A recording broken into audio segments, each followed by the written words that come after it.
आपने पिछली कक्षाओं के अंदर पढ़ा है कि परिमेय संख्या क्या होती है, परिमेय संख्या की परिभाषा क्या होती है, और आपने परिमेय संख्या से पहले आपने पढ़ा होगा नंबर सिस्टम पढ़ा होगा, है ना, होल नंबर। तो बहुत सारी संख्याओं की जानकारी लेने के बाद आप परिमेय संख्या तक पहुंचे हैं। तो स्टूडेंट्स, हम बिना कोई टाइम वेस्ट करे इस क्लास की शुरुआत करेंगे, और इस क्लास को ज़्यादा से ज़्यादा शेयर कर देना और एक लाइक और एक सुंदर सा कमेंट कर लेना।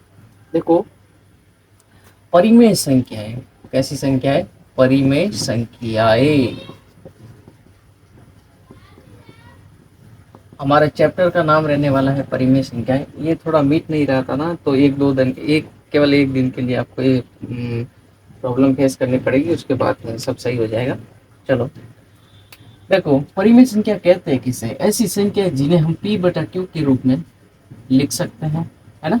ऐसी संख्या जिन्हें हम p बटा q के रूप में लिख सकते हैं। पहली चीज क्लियर हो गई। ऐसी संख्या है जिन्हें हम p बटा q के रूप में लिख सकते हैं, लेकिन शर्त यह है कि q है ना, वो क्या नहीं होना चाहिए? जीरो नहीं होना चाहिए। ठीक है। और ध्यान दो, एक नई चीज ये है कि जो परिमेय संख्याओं का जो अंश और हर है ना, इनका जो एचसीएफ होता है ना, हाईएस्ट कॉमन फैक्टर, वो हमेशा एक होता है। आप करके देख लेना। ठीक है। ऐसी संख्या या इनका जो एचसीएफ होगा, मसअप होगा, वो एक होगा। तो ऐसी संख्या जिन्हें पी बटा क्यू के रूप में तो लिख सकते हैं, लेकिन क्यू क्या नहीं होना चाहिए? जीरो नहीं होना चाहिए। यहाँ तक क्लियर हो गया? आगे देखो, अभी हम जो शुरुआत करने वाले हैं वो है प्रश्नावली 1.1 की, बिना कोई टाइम वेस्ट किए। ये एक वन शॉट की तरफ आपकी ये क्लास रहने वाली है, वन शॉट। इसमें बहुत ही फास्ट तरीके से आपको समझा दिया जाएगा, और इतने कम समय में इतने अच्छे से कवर करवा दूंगा ना कि आपको दूसरी बार देखने की जरूरत नहीं पड़ेगी। चलो, अब आपके सामने एक मैं संख्या देता हूँ। आपके प्रश्नावली 1.1 का पहला प्रश्न देखो। ये आपके स्क्रीन पे शो हो रहा होगा, या फिर मैं लिख देता हूँ। -4/5 गुणा 1 बराबर 1 गुणा कोष्टक -4/5। देखो, अब ये जो पहला है ना, सबसे आसान टॉपिक है ना, वो पहला टॉपिक है परिमेय संख्या। ये प्रश्न 1.1 के अंदर आपको देखने को मिल रहा है आपकी किताब के अंदर। तो देखो बेटा, -4/5 का गुणा 1 से हो रहा है, और इधर 1 का गुणा -4/5 से हो रहा है कि नहीं हो रहा है? यानी कहने का मतलब है बेटा कि जब -4/5 का गुणा 1 से करते हैं तो हमारे को प्राप्त होता है -4/5, और -1 का गुणा अगर -4/5 से करें तो भी हमें प्राप्त होता है -4/5। यानी कहने का मतलब ये जो रूल फॉलो हो रहा है वो हो रहा है गुणात्मक तत्समक।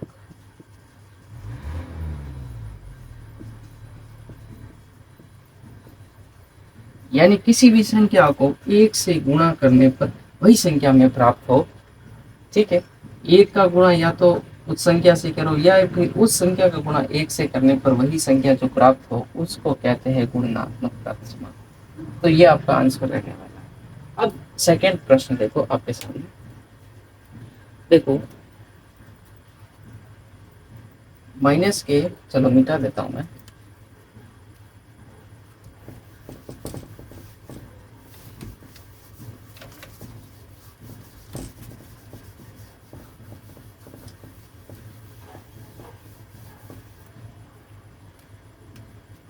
माइनस के 13/17 गुणा माइनस के कोष्टक -2/7 बराबर -2/7 गुणा -13/17। यानी आपके सामने दूसरा प्रश्न ये है।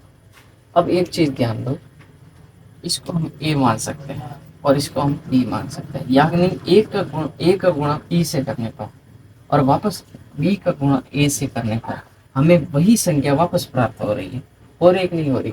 अगर मैं -13/17 से गुणा करूँ -2/7 से, तो जो संख्या प्राप्त होगी वो ही, अगर मैं -2/7 गुणा 13 -13/17 से गुणा करूँगा तो वही संख्या प्राप्त होगी।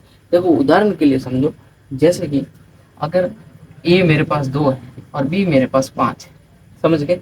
ए मेरे पास 2 है और बी मेरे पास 5 है, और इसका गुणा अगर इस बी को मैं आगे लिखता हूँ और ए को अगर मैं पीछे लिखूं तो कोई फर्क पड़ने वाला है क्या? नहीं ना, वही संख्या प्राप्त होगी। जैसे कि अगर ए का गुणा दो बी से हो रहा है, 2 गुणा 5 कितने हो गए 10, और बी का गुणा ए से हो रहा है, कितना हो गया 10, बराबर आ रहा है ना, सेम आंसर आ रहा है। तो इसको बोलते हैं क्रम विनिमेयता। क्या बोलते हैं इसको? इस नियम को बोलते हैं क्रम विनिमेयता। आपके 8th क्लास के बोर्ड के अंदर यहाँ से एक प्रश्न आएगा। कितना? एक प्रश्न। 100% गारंटी के साथ में एक प्रश्न यहाँ से आएगा। तो ये जो दूसरा है ना, इसका ये है क्रम विनिमेयता का नियम को फॉलो कर रहा है। ठीक है, चलते हैं आगे।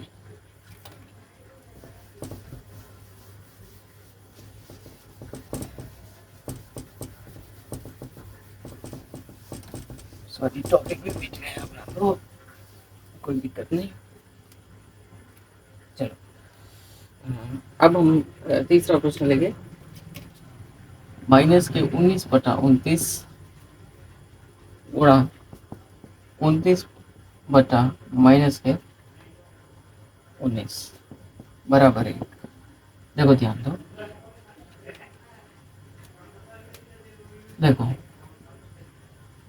तीसरा सवाल, -19। देखो ये नियम कहता है कि अगर आप a/b का गुणा कर रहे हो आगे, तो ये जो संख्या है ना, इसको जस्ट आगे उल्टी करके लिखना है, यानी b/a लिखना है।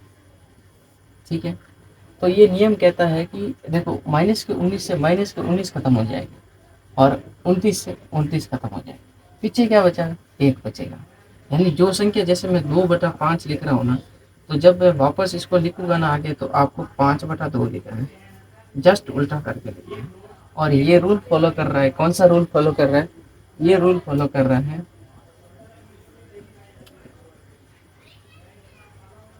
हाँ सॉरी, गुणात्मक प्रतिलोम।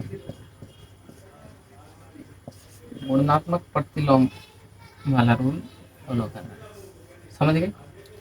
तो यहाँ तक आपको ये सारी चीज समझ में आ गई होगी। अब सबसे लास्ट में एक प्रश्न बचा है, तो वो कर लेते हैं, फिर हमारी प्रश्नावली 1-10 खत्म। आशा करूँगा कि आपको अभी तक की जो क्लास है वो समझ में आ रही होगी। मैं नहीं चाहता कि क्लास ज़्यादा बड़ी हो, लेकिन आपके लिए मैं बढ़िया इजी तरीके से और अच्छा तरीका लाऊंगा, और मतलब अपने आप अंदर और इम्प्रूवमेंट करने की कोशिश करूँगा, ताकि आपको क्लास इजी लगे। क्योंकि यूट्यूब की दुनिया में बहुत सारे टीचर हैं जो मेरे से शायद बेटर पढ़ा रहे होंगे। मैं कोशिश करूँगा उनसे बेटर नहीं, लेकिन उस हद तक पढ़ा सकूँ जिससे कि आपको बेनिफिट मिले बोर्ड में। ठीक है, देखो अब है 1/3 गुणा 6 गुणा 4/3। ठीक है, और